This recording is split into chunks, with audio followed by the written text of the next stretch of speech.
बिस्मिल्लाहिर्रहमानिर्रहीम अल्हम्दुलिल्लाह वहदा वस्सलातु वस्सलाम अला मन ला नबी बअदा। मैडम चेयरपर्सन, शुक्रिया। देखिए, हमने डिबेट शुरू की है प्रेसिडेंट के स्पीच पे, और प्रेसिडेंट का हमारे आईन में एक सिंबॉलिक स्टेटस होता है। प्रेसिडेंट जो भी एजेंडा देता है और पॉइंट आउट करता है वो हुकूमत की तरफ से होता है। वो हुकूमत का एजेंडा पार्लियामान के सामने रखता है।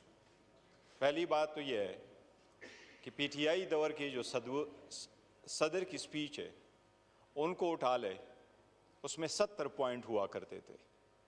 इस मरतबा आप अपने सदर साहब की खिताब देख लें, जो इनका एजेंडा उन्होंने पुटअप किया है उसमें फ़कत 29 पॉइंट्स है। इस पर रिप्लाई करना, डिबेट शुरू करना, ये आईनी तकाज़ा है और रूल के मुताबिक अपोजिशन शुरू करता है। कल जिस तरीके से हुआ, मैं इसको इग्नोर नहीं कर सकता और ये हाउस भी इसको इग्नोर नहीं कर सकता। बात कहाँ से चली और कहाँ रुकी? वो लोग जो फॉर्म 47 पे चल के आते हैं, जो करप्ट सिस्टम के बेनिफिशरी है, वो इसी तरह बिहेव करते हैं जिस तरीके से कल ख्वाजा आसिफ ने बिहेव किया है, जब इसकी कंडेम करते हैं।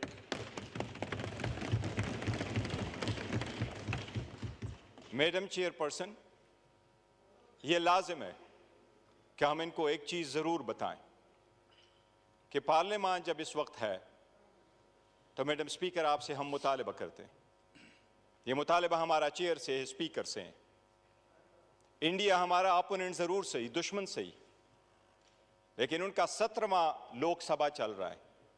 इन्होंने 17वें लोकसभा में 90 मेंबरान को एक्सपेल कर दिया फ्रॉम द हाउस, सस्पेंड कर दिया। आप कभी कंप्रोमाइज नहीं कर सकते इस हाउस के तकद्दुस पे और जो इनके मेंबरान है उसके तकद्दुस पे। उसने कल जो कुछ चेयर को कहा, चेयर उसको माफ करे, लेकिन उसने हमारे एक मुअज़्ज़ज़ रुकन के बारे में जो अल्फाज कहे हैं, हम सिर्फ मजम्मत नहीं करते, हम चेयर से मुतालिबा करते हैं आप उसको एक्सपेल फ्रॉम द हाउस करो पार्ट द रिमेनिंग सेशन। वो अल्फाज दोहराई वाले नहीं है, रिकॉर्ड का हिस्सा है, रिकॉर्ड का हिस्सा है, मौजूद है।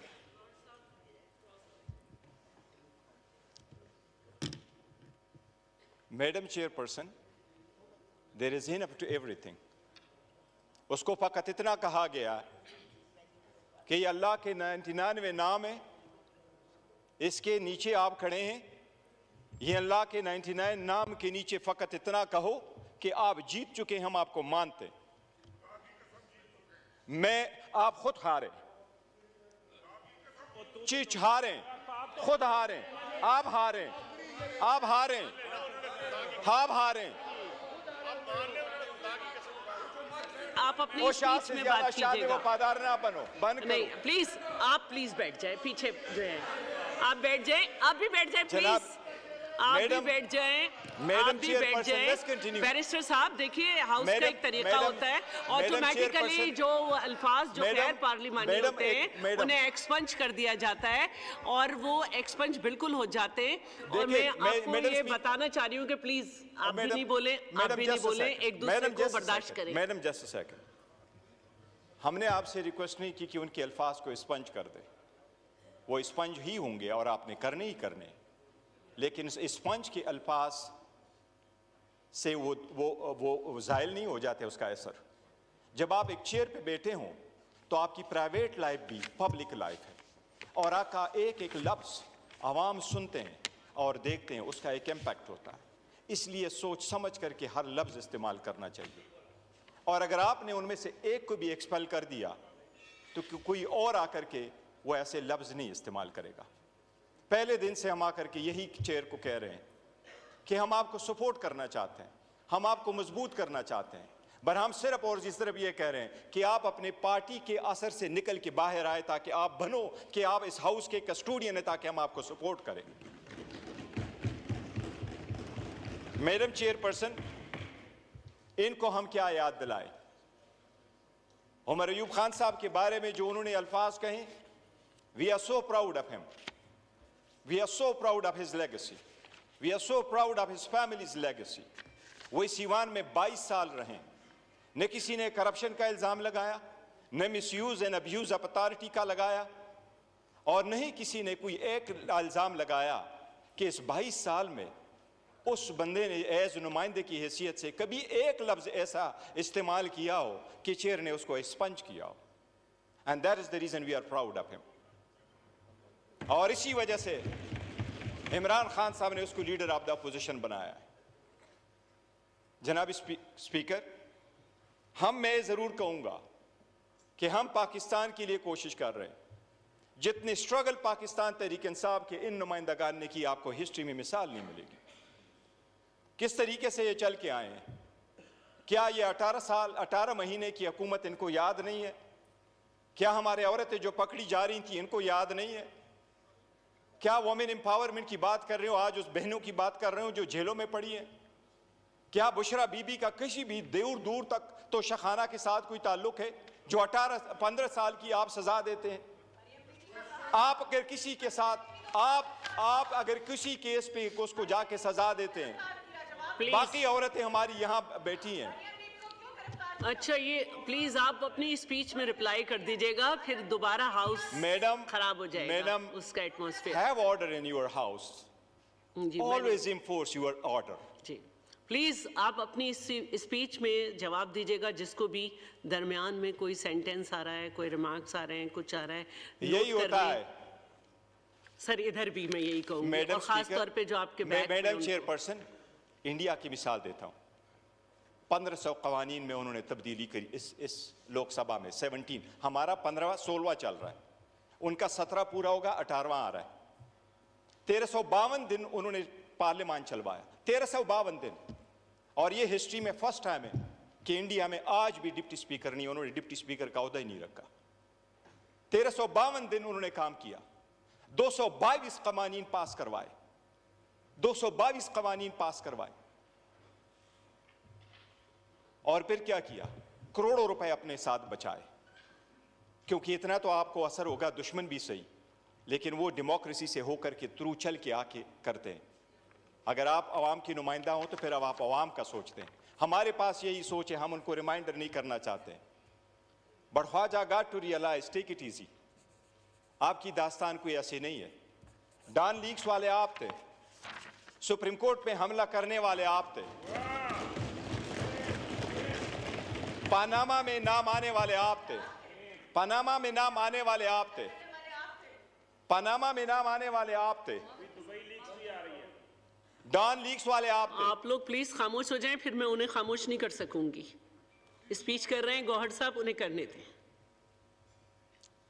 मैडम चेयरपर्सन, डॉन लीक्स वाले ये थे, पनामा वाला ये थे, आपके लीडर के खिलाफ जिसको अभी सदर बनाया मेमो गेट वाले ये थे, खुद वकीलों वाला यूनिफॉर्म पहन करके केस अर्गू करने वाला नवाज शरीफ था.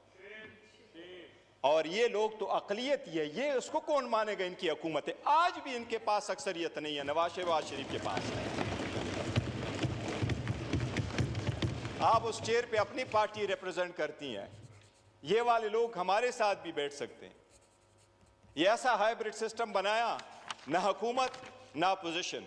लेकिन फिर भी एक हकीकत है, शहबाज शरीफ आज भी विदाउट मेजॉरिटी है. हिस्ट्री में ऐसी हुकूमत बन रही है और बन चुकी है जिसको आवाम कभी नहीं मानती कि ये हुकूमत है, ये फेक है, जाली है. और यही रीजन है नवाज शरीफ ने उससे इस्तीफा भी ले लिया सदारत का. और यही रीजन है कि नवाज शरीफ, यही रीजन है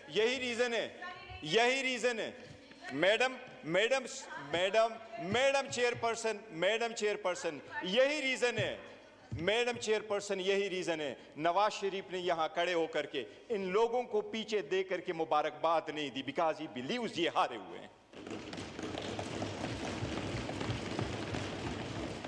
इस सब कुछ के बावजूद हम आए और हमने ये सोचा कि हमने चलना है आगे, हमने आगे बढ़ना है, इस मुल्क की खातिर बढ़ना है, अवाम के लिए बढ़ना है, जमहूरियत के लिए बढ़ना है. ये जो 3 नाम आपने इस लोगों पे लगे हुए इस असम्बली के, जमहूरियत, हाकिमियत, मसावात, इसके लिए पीटीआई आगे बढ़ रही है, वरना ये ख्वाजा आसिफ है, ये तो इकामा वाला है, कल दुबई में जाके काम करेगा। हमारे लोग क्या करेंगे? पाकिस्तान की आवाम की खातिर लड़े। हमने इकामे वालों को कहा, जब इकामे वालों के उनके औकात दिखाते हैं फिर ये जातियात पे आ जाते हैं। हम आपके साथ वो पॉइंट उठाना चाह रहे थे 29, आप अपना स्पीच उठा ले, 29 पॉइंट भी जिक्र करना चाह रहे थे, लेकिन अगर हम आना चाहते हैं, हम पार्टिसिपेट करना चाहते हैं, तो क्या इनको ये बताना लाजिम नहीं हमारा कि free and fair transparent election कैसे होते हैं? क्या फ्री फेयर ट्रांसपेरेंट इलेक्शन के लिए ये प्रोसेस था जो इलेक्शन कमीशन ने बनाया? आपने 175 पॉलिटिकल पार्टी में से निशान सिर्फ और सिर्फ पाकिस्तान तहरीक इंसाफ से लेना था। पाकिस्तान तहरीक इंसाफ जैसे इलेक्शन इंट्रा पार्टी कभी किसी ने दुनिया में नहीं कराए, इस मुल्क में नहीं कराए, किसी पॉलिटिकल पार्टी ने नहीं कराए। इन सब ने एक एक कमरों में बैठ करके जाके इलेक्शन करवाए। मैडम चेयरपर्सन, पाकिस्तान की खातिर हमने आगे बढ़ने की कोशिश की, क्या वो मकामे वाले नहीं है, मुल्क की खातिर आगे बढ़ने की कोशिश की, ये सारा कुछ बुला की कोशिश की। इमरान अहमद खान साहब नियाज़ी जिसका नाम है, वही ये कह रहा है कि मेरे ऊपर जितनी ज्यादतियां हुई हैं मैं माफ़ करने को तैयार हूं। हम बरामदा ऐलान कर चुके हैं, लेकिन उसकी रीज़न क्या है? इस मुल्क की खातिर आपने कितने केसेस बनवाए? आपने 203 केसेस बनवाए, केस आफ्टर केस आपने बनवाया। इस्लामाबाद का ऐसा पुलिस स्टेशन नहीं है जिसमें आपने केस रजिस्टर नहीं करवाया। इस्लामाबाद के कवानीन जो अप्लीकेबल है उसमें कोई ऐसा क्रिमिनल लॉ नहीं और सेक्शन नहीं है जिसमें पुलिस ने कभी केस रजिस्टर किया हो और खान साहब पे वो रजिस्टर ना हुआ हो। इन सब के बावजूद आपने उनसे निशान भी ले लिया, लेकिन अल्लाह के रहम करम से अवाम ने साथ नहीं छोड़ा। अवाम ने सारे निशानात पहचाने और उसके निशानात की वजह से खान साहब, अल्लाह के रहम की वजह से, खान साहब की वजह से ये 90 मेंबरान साहिबान आज आपके सामने बैठे। और एक इफेक्ट हमारे 180 हैं। काकड़ साहब सही कह रहे हैं, फैक्ट्स एंड फिगर हम दे चुके हैं। हमारे 180 मेंबरान हैं, 180 हमारे मेंबरान हैं जिसका हमने पूरा डिटेल दिया हुआ है। इसके बावजूद कि हमारे साथ ये ज्यादतियाँ हुई, हम पार्लियामान का हिस्सा बने। हमने रिजिग्नेशन की तरफ नहीं गए, हम धरने की तरफ नहीं गए, हम बॉयकॉट की तरफ नहीं गए। हम बार बार चेयर को कहते हैं, कल चेयर से रिक्वेस्ट करते रहे कि 1 मिनट का टाइम दे, पर्सनल एक्सप्लेनेशन के लिए टाइम दे, लेकिन चेयर ने टाइम नहीं दिया। क्या चेयर का टाइम देना नहीं बनता कि पोजीशन की इतने मेंबरान को टाइम दे? क्या पर्सनल एक्सप्लेनेशन पे भी टाइम नहीं बनता? क्या अगर पर्सनल एक्सप्लेनेशन पे बात की जाए तो वो म्यूट किया जाए और उसका स्पेस ना मिले? क्या पाकिस्तान में ये आज एक मुसल्लम उसूल नहीं है? आप उठाएं, जो रिपोर्टें अभी इंटरनेशनल आई है उनको उठाए। पाकिस्तान तहरीक इंसाफ इस वक्त 70% पॉपुलर पार्टी नहीं है इस मुल्क की। क्या इस वक्त पाकिस्तान तहरीक इंसाफ इस मुल्क के सबसे ज़्यादा पॉपुलर पार्टी वमेन में, यंगस्टर में और ऑल वॉक ऑफ लाइफ में नहीं है? क्या जो इंडिपेंडेंट रिपोर्ट से उन्होंने इसको एडमिट नहीं किया? उसके लीडर को आपने जेल में रखा और फिर आप कहते हैं हम कानून की बालादस्ती चाहते हैं। आप वो लीडर को जेल में रखते हुए आप कह रहे हैं कि हम इंसाफ दिलाएंगे। आपने नवाज शरीफ को जिस तरीके से ट्रीट किया, जिस तरीके से आप उठा कर के लाएं, अगर उनको ये कहें कि आपका जाना भी मुतनाज़ था और आपका आना भी मुतनाज़ है, आपका सीट भी मुतनाज़ है और आपकी पार्टी भी मुतनाज़ है।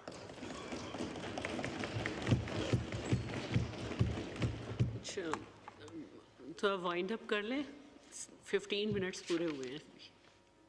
कितने मिनट्स हो गए? 15 मिनट्स। आप 156 पे स्टार्ट लिया था। मैं कुछ मजीद गुफ्तगू करना चाह रहा था, अगर आप ज़्यादा टाइम देती है तो फिर करता हूं। मैं चाह रही थी कि थोड़ा ख्याल कर लें फिर आप कर लें, क्योंकि जो बातें हो रही हैं वो तो रोज़ ही होंगी ना स्पीच पे। मैं ये जिक्र ज़रूर करूँगा जनाब स्पीकर, मैडम चेयरपर्सन, हम चाहते हैं पाकिस्तान हो जिसमें लिबर्टी और जस्टिस फॉर ऑल हो, जिसमें रूल ऑफ लॉ हो, जिसमें जमहूरियत हो, जिसमें आज़ाद अदलिया हो, जहाँ जजेस के घरों में कैमरे न लगे, जहाँ जजेस के अजीज़ों को ज़द-ओ-कोब न किया जाए।